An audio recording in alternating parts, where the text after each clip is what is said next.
नमस्कार दोस्तों, स्वागत है आप सभी का हमारे इस चैनल गरुड़ धर्मार्थ पर। दोस्तों, अगर आप भी अपनी लाइफ में कुछ नया सीखने की चाह रखते हैं तो इस चैनल को अभी सब्सक्राइब कर लें।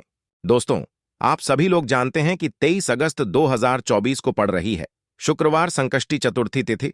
दोस्तों, यह जो शुक्रवार है भादो महीने में पड़ने वाला सबसे बड़ा शुक्रवार संकष्टी चतुर्थी है, क्योंकि सावन महीने के पश्चात भादो का शुक्रवार संकष्टी चतुर्थी तिथि पड़ रहा है, जिसका बहुत ही बड़ा और खास महत्व होता है। और ऐसा दिन पूरे साल में सिर्फ एक ही बार आता है। और दोस्तों, आप सभी लोग जानते हो कि शुक्रवार का सबसे बड़ा कोई उपाय है तो वह 5 गेहूं के दाने वाला उपाय है। तो दोस्तों, इस भादो के शुक्रवार संकष्टी चतुर्थी तिथि के दिन आप लोगों को इस 5 गेहूं के दाने वाला उपाय को जरूर करना है। बहुत सारे लोग होंगे जिन लोगों ने इस उपाय को ना किया हो, मतलब पूरा साल निकल गया, उन्होंने किसी भी दिन इस 5 गेहूं के दाने वाला उपाय को ना किया हो। पर दोस्तों, आपके पास एक आखिरी मौका बचा हुआ है, जो कि 23 अगस्त शुक्रवार संकष्टी चतुर्थी तिथि के दिन है। तो इस दिन आप लोगों को इस वाले उपाय को जरूर कर लेना है। भले ही आपने पूरे साल भर इस उपाय को ना किया हो, पर यदि इस भादो महीने के शुक्रवार के दिन यदि इस वाले उपाय को कर लिया तो आपको इस उपाय को करने का वह फल मिलेगा जिसकी आपने कभी कल्पना भी नहीं करी होगी। इसीलिए आप लोग इस वाले उपाय को एक बार जरूर कर लेना, ताकि आप लोगों के हाथ से यह मौका ना जा सके और आपको इस उपाय को करने का फल मिल सके। दोस्तों, यह उपाय पंडित जी ने अपनी अभी की ही शिव महापुराण की कथा में बताया है। जिस उपाय को आज हम आपको बहुत अच्छे से समझाने वाले हैं, इसको देखने के पश्चात इस उपाय को समझने के लिए आपको कोई और वीडियो को देखने की जरूरत नहीं पड़ेगी। तो चलिए दोस्तों, उपाय को शुरू करते हैं। देखिए, यह इस भादो महीने के शुक्रवार संकष्टी चतुर्थी तिथि के दिन यह इतना खास होता है, इतना महत्वपूर्ण होता है। देखा है कभी कभी बड़े बड़े पूजा पाठ अनुष्ठान से जो मनोकामना पूर्ण नहीं होते, वह भादो महीने के दिन एक छोटे से उपाय करने से आपकी मनोकामना पूर्ण है। और बहुत सारे लोगों ने इस उपाय को किया भी है और उनको इस उपाय को करने का फल भी जरूर मिला है। यदि आप लोग भी इस उपाय को करना चाहते हैं तो आप इस उपाय को पहले अच्छे से समझ लेना, सुन लेना, उसके पश्चात करना। आपको इस उपाय का फल जरूर मिलेगा। और इस उपाय को कर लेने से आपके घर में चाहे किसी भी प्रकार की दुख और समस्या क्यों ना चल रही हो, आपको उसका कारण भी नहीं पता है कि भाई ये समस्या किस कारण से चल रही है। कुछ भी कारण हो सकता है, जैसे पितृदोष हो सकता है या किसी भी तरह का मंगल दोष भी हो सकता है। तो इस दिन आप लोगों को यह वाला उपाय कर लेना है। ये एक ऐसा उपाय है जिस उपाय को यदि किसी खास दिन पर किया जाए तो भाई उस खास दिन का जो है वह तो हमें मिलता ही मिलता है, पर हमने उस दिन पर इस उपाय को किया है तो हमें उससे भी बड़ा फल मिलता है, और फल बहुत जल्दी मिलता है, क्योंकि आप इस उपाय को बहुत ही बड़े और खास दिन पर रहे हो। तो चलिए अब उपाय के बारे में बात करते हैं, लेकिन उससे पहले आप लोगों को यह जानना आवश्यक है कि आखिर यह उपाय किस समय करना है, किसको करना है और कैसे करना है। तो चलिए हम आगे आपको वीडियो में एक एक करके बता देते हैं। तो दोस्तों, इस 5 गेहूं के दाने वाला उपाय को हमें इस शुक्रवार संकष्टी चतुर्थी के दिन कैसे करना है, किसको करना है, किस समय करना है और कहां पर करना है, ये सारे सवालों के जवाब आपको इस वीडियो में मिल जाएंगे। जो ये वीडियो देखेगा भाई, उसको 5 गेहूं के दाने वाला उपाय जरूर करना चाहिए, क्योंकि इस दिन गेहूं का भी बहुत ही बड़ा और खास महत्व होता है। एक बहुत ही बड़ा उपाय हो जाता है इस शुक्रवार का। तो अब दोस्तों, इस 5 गेहूं के दाने वाला उपाय को आखिर करना किसको है, सबसे पहले हम लोग वह बात जान लेते हैं। तो देखो, घर की जो बड़ी माताएं बहनें होती हैं, उन माताओं बहनों में से कोई भी एक बड़ी माता बहन इस वाले उपाय को कर सकती है। और दोस्त, यदि आप चाहें तो अपने घर में से सभी सदस्यों को भी इस उपाय को करवा सकते हैं। यदि किसी व्यक्ति की खुद की कोई मनोकामना है, खुद की कोई दुख और परेशानी है जो कि वह अपने लिए ही करना चाहता है, इस वाले उपाय को तो वह खुद अपने लिए भी कर सकता है। बाकी यदि कोई घर में से ऐसा है जो कि अपने ने पूरे घर परिवार की सुख और शांति के लिए यह वाला उपाय करना चाहता है, तो भाई वह भी कर सकता है, उसमें भी कोई दिक्कत वाली नहीं है। कहने का मतलब यह है कि इस उपाय को हर एक सदस्य भी कर सकता है, और पूरे घर परिवार के सदस्य के लिए घर की बड़ी माताओं बहनों में से कोई एक माता बहन भी कर सकती है। माताएं बहनें यदि घर में उपस्थित ना हो या वह यह वाला उपाय ना कर पा रही हो, तो फिर घर का कोई बड़ा सदस्य भी इस 5 गेहूं के दाने वाला उपाय को कर सकता है। चाहे फिर वह पुरुष ही क्यों ना हो, उसमें कोई भी दिक्कत वाली बात नहीं है। उसके पश्चात में दोस्त जो अगला प्रश्न निकल कर आता है वह यह आता है इस उपाय को लेकर कि आखिर इस उपाय को हमें किस समय करना है, सुबह के समय करना है कि शाम के समय करना है। तो देखो, इस वाले उपाय को आप लोग सुबह के समय भी कर सकते हो और शाम के समय प्रदोष काल में भी कर सकते हो। अब यदि आप पूछो कि भाई सबसे उत्तम समय कौन सा रहेगा इस 5 गेहूं के दाने वाला उपाय को करने का, तो हम आपसे बस यही कहेंगे कि इस उपाय को आप शाम के समय करेंगे तो ज्यादा बेहतर होगा। बाकी यदि सुबह के समय भी करेंगे तो भी अच्छा होगा, उसमें कोई भी दिक्कत वाली बात नहीं है। तो अब दोस्तों, जो अगली सबसे बड़ी और महत्वपूर्ण बात आती है वह ये आती है कि सुबह यदि हम उपाय को करेंगे तो हमें कितने बजे से लेकर कितने बजे तक के बीच में करना है, और शाम के समय प्रदोष काल में करेंगे तो हमें कितने बजे से लेकर कितने बजे के बीच में करना है। तो देखो, सुबह जितनी जल्दी हो सके आप उपाय को करने की कोशिश करना। बाकी यदि किसी कारणवश लेट भी हो जाओ, थोड़ी देर भी हो जाए, तो 10 या 11 बजे तक भी आप उपाय कर लेना, पर 12 बजे ज्यादा देरी ना हो। ठीक है, इस बात का ध्यान रखना। उसके पश्चात में दोस्तों, यदि शाम के समय प्रदोष काल की बात करें, प्रदोष काल का जो समय है होता है वह शाम के 6 बजे से शुरू हो जाता है। मतलब शाम के 6 बजे से लेकर 7 बजे के बीच का जो समय होता है, ये समय प्रदोष काल का समय होता है। पर अभी जो मौसम चल रहा है, इस मौसम में जो है शाम बहुत देरी से होती है, तो आप इस उपाय को 7 या 8 बजे के बीच में भी कर सकते हो। मतलब शाम के 6 बजे से रात 8 बजे बीच में आप कभी भी इस वाले उपाय को कर सकते हो, उसमें कोई भी दिक्कत वाली बात नहीं है। परंतु शुक्रवार संकष्टी चतुर्थी तिथि के दिन कोशिश करना कि समय के अंतर्गत ही कर लो। किसी कारणवश ना कर पाओ तो थोड़ा देरी से भी कर सकते हो, आपको उपाय का फल जरूर मिलेगा। दोस्तों, यदि आपको अपने जीवन में किसी भी कार्य में सफलता की प्राप्ति नहीं हो पा रहे हैं, आप अपने व्यापार में सफलता प्राप्त नहीं कर पा रहे हैं, आप जो कार्य कर रहे हैं उसमें को सफलता प्राप्त नहीं हो पा रही है, या फिर आपके विवाह में विलंब हो रहा है, या फिर यदि आप अपनी शिक्षा में पढ़ाई लिखाई में कमजोर है, तो इन सभी समस्याओं को समाप्त करने के लिए मात्र आपको 5 गेहूं के दाने वाला यह सुंदर सा उपाय अवश्य ही करना चाहिए। तो चलिए दोस्तों, जानते हैं इस खास उपाय के बारे में। लेकिन उससे पहले पूज्य गुरुदेव की ही कथा को सुनकर के और समझ करके ही आपको समझाने का प्रयास करेंगे। लेकिन उससे पहले वीडियो को लाइक करें, चैनल को सब्सक्राइब करें, और यदि आप भगवान शिव के अनंत भक्त हैं तो ज्ञान की बातें हमारे इस चैनल को सब्सक्राइब करके कमेंट में श्री शिवाय नमस्तुभ्यम या फिर ओम नमः शिवाय जरूर लिखें। देखिए, गुरुदेव ने बताया है कि जो प्रत्येक महीने चतुर्थी की तिथि आती है वह हमारे जीवन से सारे संकटों को दूर करने के लिए बहुत ही खास होती है। तो देखिए, आज के इस वीडियो में हम आपको गुरुदेव द्वारा बताए गए 2 से 3 बहुत ही चमत्कारी उपाय बताने वाले हैं। यह तीनों ही उपाय आपके जीवन के सारे संकट और समस्याओं को समाप्त करने वाले हैं। तो चलिए दोस्तों, जान लेते हैं गुरुदेव द्वारा बताए गए सबसे पहले चमत्कारिक और खास उपाय के बारे में। तो देखिए दोस्तों, इस उपाय को करने के लिए सबसे पहले तो आपको मात्र 5 गेहूं के दाने लेने होंगे, और इसी के साथ में आपको एक लोटा जल लेना है। देखिए, जल जो है आपको तांबे के पात्र के अंदर लेना है, और खासकर यह जो जल है आपको अपने घर से ही लेना है। अब देखिए दोस्तों, इसी के साथ में आपको जो आपने एक लोटा जल लिया है, इसमें आपको मात्र एक गुड़ का टुकड़ा भी मिलाना है। पूज्य गुरुदेव ने बताया है कि जब भी हम ये गुड़ का टुकड़ा इस पात्र के अंदर डालते हैं तो ये हमारे जीवन के कई प्रकार के दोषों को समाप्त करने के लिए होता है। देखिए, यह जो जल है हमारे जीवन से वास्तु दोष, काल, सर्प दोष और पितृदोष को समाप्त करने वाला है। तो इसी आपको मात्र एक गुड़ का टुकड़ा भी इस जल में मिलाना है। अब देखिए दोस्तों, मात्र इन सभी सामग्रियों को सीधे लेकर के आपको पहुंचना है।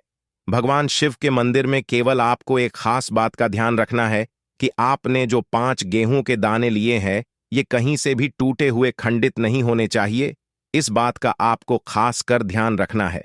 देखिए, शिवा मंदिर पहुंचने के पश्चात सबसे पहले तो आपको अपना मुख उत्तर दिशा में कर लेना है, तथा दक्षिण दिशा में आपको बैठ जाना है। लेकिन शिवा में यदि भीड़ अधिक है तो फिर आप किसी भी दिशा में बैठकर इस उपाय को कर सकते हैं। देखिए, इस उपाय को करने के लिए सबसे पहले तो आपको एक कार्य करना है। आपके पास जो 5 गेहूंों के दाने हैं, इन्हें आपको अपने हाथ में लेना है और आपने जो यह गुड़ से युक्त जल तैयार किया था, यह जल आपको इन गेहूंों के दाने पर डालना है। यानी कि आपको यह जो गेहूं के दाने ही शिवलिंग पर गीले करके ही अर्पित करने हैं, क्योंकि सूखी चीज हम कभी भी शिवलिंग पर अर्पित नहीं करते हैं। अब देखिए दोस्तों, आपको एक कार्य करना है। आपके पास 5 गेहूंों के दाने हैं, तो इनमें से आपको 4 गेहूंों के दाने अलग कर लेने हैं और ये जो 4 गेहूंों के दाने हैं, इन्हें आपको एक साथ शिवलिंग पर, जहां श्री गणेश जी का स्थान होता है, यानी कि शिवलिंग के सीधी तरफ जहां पर गणेश जी विराजमान होते हैं, वहां पर आपको 4 गेहूंों के दाने अर्पित कर देने हैं और आपको श्री गणेश नम या फिर AUM गण पते नम इस मंत्र का कम से कम 11 बार जाप कर लेना है। प्रकार से आपको 4 गेहूंों के दाने शिवलिंग के सीधी तरफ अर्पित कर देने हैं। अब इसके पश्चात आपके पास जो अंतिम गेहूंों का दाना बचा हुआ था, 5वां गेहूं का दाना, इससे आपको जो आपके पास जल का पात्र है उसमें डाल देना है और यह जो जल है इसे आपको धीरे धीरे भगवान शिवा के शिवलिंग पर ही अर्पित कर देना होगा। श्री इस मंत्र का लगातार जाप करते हुए गुरुजी ने बताया है, यह आपको इतने धीरे धीरे अर्पित करना है कि आप जल समर्पित करते हुए कम से कम 11 बार श्री शिवाय नमस्तु भयं इस मंत्र का जाप अवश्य कर सके। अब आपको आपके जीवन में जो भी असफलताएं चल रही हैं, उन्हें दूर करने की प्रार्थना कर लेनी है। व्यापार में यदि आपको सफलता नहीं मिल पा रही है, आपका बच्चा पढ़ाई लिखाई नहीं कर पाता है या फिर आपके विवाह में विलंब हो रहा है, तो जिस भी प्रकार की आपकी समस्या है उसे आपको महादेव के समक्ष रख देना है। गुरुदेव ने बताया, जो भी व्यक्ति यह उपाय इस प्रकार से कर लेता है तो उसके जीवन की जो सारी परेशानियां हैं वह धीरे धीरे करके समाप्त होने लगती है। चलिए दोस्तों, अब हम जान लेते हैं गुरुदेव द्वारा बताए गए दूसरे खास उपाय के बारे में। देखिए, यह उपाय खासकर ऐसे लोगों को करना है जिनके शरीर में कोई भी रोग हो गया है, कोई भारी बीमारी हो गई या फिर जिनके बिजनेस में व्यापार में बढ़ोतरी नहीं हो पा रही, लगातार उनका व्यापार होते जा रहा है, या फिर उन्हें अपने नौकरी में पदोन्नति नहीं प्राप्त हो पा रही है, या फिर यदि जीवन में धन की प्राप्ति नहीं हो पा रही है, तो विशेषकर ऐसे लोगों को यह उपाय करना है। देखिए, इस उपाय को करने के लिए आपको मात्र एक लोटा शुद्ध जल लेना होगा, तांबे के पात्र के अंदर अपने घर से। अब देखिए, इसी के साथ में आपको मात्र 5 बेलपत्र लेनी है। देखिए, यदि आपको बेलपत्र प्राप्त नहीं हो पाती तो आप लीपर जड़ी हुई बेलपत्र को पुनः शुद्ध जल से धोकर के उनका उपयोग कर सकते हैं। लेकिन आपको ध्यान रखना है कि जो बेलपत्र है वह कहीं से भी टूटी हुए खंडित नहीं होनी चाहिए। तो देखिए, आपको मात्र ये जो दोनों ही सामग्रियां हैं, इन्हें लेकर के पहुंचना है भगवान शिवा के मंदिर में। यह उपाय भी आप सुबह से लेकर के शाम तक किसी भी समय में कर सकते हैं। देखिए दोस्तों, मंदिर पहुंचने के पश्चात सबसे पहले तो आपके पास जो 5 बेलपत्र है, इन 5 ही बेलपत्र की डंडी को आपको पकड़ करके और शिवलिंग पर जहां श्री गणेश जी का स्थान होता है, वहां पर आपको यह बल पत्रियां स्पर्श करवा, आपको यह बल पत्रियां रखनी नहीं है, केवल आपको टच करवानी है। इसी स्थान पर आपको 5 बेलपत्र को एक साथ स्पर्श करवानी है। बेलपत्र को स्पर्श करते समय आपकी जो भी मनोकामना हो, चाहे आपको व्यापार, चाहे आपकी व्यापार से जुड़ी हुई कोई भी मनोकामना हो, या फिर आपकी नौकरी के लिए, या फिर आपकी अपनी किसी भी प्रकार की मनोकामना हो जिसके आप यह उपाय कर रहे हैं, तो उस मनोकामना की पूर्ति के लिए आपको प्रार्थना कर लेनी है। और यह जो बेलपत्र है, इन आपको श्री गणेश जी वाले स्थान से उठा करके सीधे शिवलिंग पर अर्पित कर देनी है। देखिए, 5 ही बलपत्री आपको इस प्रकार से अर्पित करनी है कि जो चिकनी साइड है वह शिवलिंग से स्पर्श रहेगी, डंडी वाला भाग जलाधारी को रहेगा। इस प्रकार से आपको ये 5 ही बेलपत्रियां शिवलिंग पर अर्पित कर देनी है। अंत में आपके पास एक लोटा शुद्ध जल है, इसे भी आपको धीरे धीरे भगवान शिवा के शिवलिंग पर ही अर्पित कर देना होगा। श्री इस मंत्र का जाप करते हुए पूज्य गुरुदेव ने बताया है कि जो भी व्यक्ति शुक्रवार के दिन पढ़ने वाली इस संकष्टी चतुर्थी तिथि पर यदि उपाय कर लेता है तो उसके जीवन की कोई ऐसी मनोकामना नहीं जिसे हमारे महादेव परिपूर्ण न कर सके। अब दोस्तों, हम जानते हैं तीसरे खास और चमत्कारिक उपाय के बारे के। देखिए, यह जो उपाय है आपके जीवन में चल रही कर्ज की समस्या को समाप्त करने के लिए है। देखिए, पूज्य गुरुदेव कहते हैं कि कई बार हम कर्ज तो ले लेते हैं, लेकिन उससे उतारते समय हमें कई प्रकार की कठिनाइयों का सामना करना पड़ता है, और जब हमारा यह कर्ज नहीं उतरता है तो हमारे दिमाग में केवल एक ही बात रहती है कि एक बार यह कर्ज उतर जाए, उसके पश्चात मैं जीवन में कभी भी कर्ज नहीं लूंगा। तो विशेषकर जीवन से जुड़ी हुई समस्या को समाप्त करने के लिए आपको यह चमत्कारी उपाय करना है। देखिए, इस उपाय को करने के लिए सबसे पहले तो आपको मात्र एक लोटा शुद्ध जल लेना हो, तांबे के पात्र के अंदर अपने ही घर से। इसी के साथ में आपको मात्र एक गुड़ का टुकड़ा भी लेना होगा। गुड़ का टुकड़ा आपको मात्र छोटा सा ही लेना है, और सबसे आखिर में आपको मात्र मसूर की दाल लेनी होगी। यदि आप चाहे तो मसूर की दाल 11 भी ले सकते हैं, या फिर 21, या फिर 108। जितनी भी आपके पास की दाल उपलब्ध है उतनी मात्रा में आप मसूर की दाल ले सकते हैं। अब मात्र यह जो तीनों ही सामग्रियां हैं, इन्हें सीधे लेकर के आपको पहुंचना है। भगवान शिवा के मंदिर में पूज्य गुरुदेव ने बताया है कि यह उपाय आप चाहे तो शाम के समय में भी कर सकते हैं, शाम को प्रदोष काल के समय में। यदि आप यह उपाय करते हैं तो आपके लिए सर्वोत्तम होता है। प्रदोष काल के समय यदि आप यह उपाय नहीं कर सकते हैं तो फिर यह उपाय सुबह से लेकर के शाम तक किसी भी समय में कर सकते हैं। देखिए, मंदिर पहुंचने के पश्चात सबसे पहले तो आपके पास जो गुड़ का टुकड़ा है, इसे आपको उस जल के पात्र के अंदर डाल लेना है, और यह जो जल है इसे आपको भगवान शिवा की शिवलिंग पर धीरे धीरे अर्पित कर देना है। श्री शिवाय हम इस मंत्र का लगातार जाप करते हुए और अनमुक्तेश्वर महादेव का स्मरण करते हुए। अब देखिए, आप जो मसूर की दाल लेकर के गए थे, आपको एक एक करके शिवलिंग पर अर्पित करना है। आपको एक मसूर की दाल शिवलिंग पर अर्पित करनी है, फिर आपको आर्यन मुक्तेश्वर महादेव का स्मरण करना है, फिर दूसरी मसूर की दाल आपको शिवलिंग पर अर्पित करनी है, फिर आपको आर्यन मुक्तेश्वर महादेव का स्मरण करना है। गुरुजी ने बताया है कि चाहे आप 11, 21 जितनी भी आप मसूर की दाल लेकर के आए हैं, उतनी ही बार आपको महादेव का स्मरण करना है और एक एक मसूर की दाल शिवलिंग पर अर्पित कर देनी है। पूज्य गुरुदेव ने बताया है कि जो भी व्यक्ति लगातार 5 शुक्रवार इस उपाय को कर लेता है, तो गुरुजी ने बताया है कि इस उपाय को करने के पश्चात हमारे जीवन में धन प्राप्ति के रास्ते कहीं ना कहीं से खुल ही जाते हैं। तो इस प्रकार से आप कर्ज मुक्ति के लिए तीसरे उपाय कर सकते हैं। तो इस प्रकार से आपको सुंदर सा उपाय भी करना है। शुक्रवार पंचमी तिथि दोस्तों, यह जो शुक्रवार है, भादो महीने में पड़ने वाला सबसे बड़ा शुक्रवार पंचमी तिथि है, क्योंकि सावन महीने के पश्चात भादो का शुक्रवार पंचमी तिथि पड़ रहा है, जिसका बहुत ही बड़ा और खास महत्व होता है। और ऐसा दिन पूरे साल में सिर्फ एक ही बार आता है। और दोस्तों, आप सभी लोग करते हो कि शुक्रवार का यदि सबसे बड़ा कोई उपाय है तो वो 7 चने की दाल वाला उपाय है। तो दोस्तों, इस शुक्रवार पंचमी के दिन आप लोगों को इस 7 चने की दाल वाला उपाय को जरूर करना है। बहुत सारे लोग होंगे जिन लोगों ने इस उपाय को ना किया हो, मतलब पूरा साल निकल गया, उन्होंने किसी भी दिन इस 7 चने की दाल वाला उपाय को ना किया हो। पर दोस्तों, आपके पास एक आखिरी मौका बचा हुआ है, जो कि 23 अगस्त के दिन है। तो इस दिन आप लोगों को इस वाले उपाय को जरूर कर लेना है।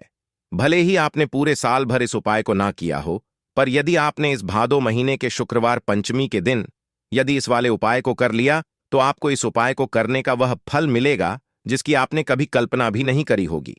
इसीलिए आप लोग इस वाले उपाय को एक बार जरूर कर लेना, ताकि आप लोगों के हाथ से यह मौका ना जा सके और आपको इस उपाय को करने का फल मिल सके। दोस्तों, यह उपाय पंडित जी ने अपनी अभी की ही शिव महापुराण की कथा में बताया है, जिस उपाय को आज हम आपको बहुत अच्छे से समझाने वाले हैं। इस वीडियो को देखने के पश्चात इस उपाय को समझने के लिए आपको कोई और वीडियो को देखने की जरूरत नहीं पड़ेगी। तो चलिए दोस्तों, उपाय को शुरू करते हैं। देखिए, ये इस भादो महीने के शुक्रवार पंचमी के दिन यह इतना खास होता है, इतना महत्वपूर्ण होता है। देखा है, कभी कभी बड़े बड़े पूजा पाठ अनुष्ठान से जो मनोकामना पूर्ण नहीं होते, वह भादो महीने के दिन एक छोटे से उपाय करने आपकी मनोकामना पूर्ण हो जाती है। और बहुत सारे लोगों ने इस उपाय को किया भी है और उनको इस उपाय को करने का फल भी जरूर मिला है।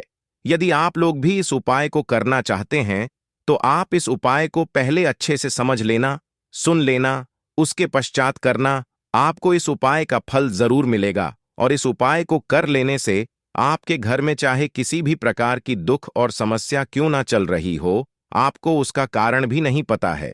भाई, यह समस्या किस कारण से चल रही है, उसका कुछ भी कारण हो सकता है। जैसे पितृदोष हो सकता है या किसी भी तरह का मंगल दोष भी हो सकता है। तो इस दिन आप लोगों को यह वाला उपाय कर लेना है। यह एक ऐसा उपाय है जिस उपाय को यदि किसी खास दिन पर किया जाए तो भाई उस खास दिन का जो है वह तो हमें मिलता ही मिलता है।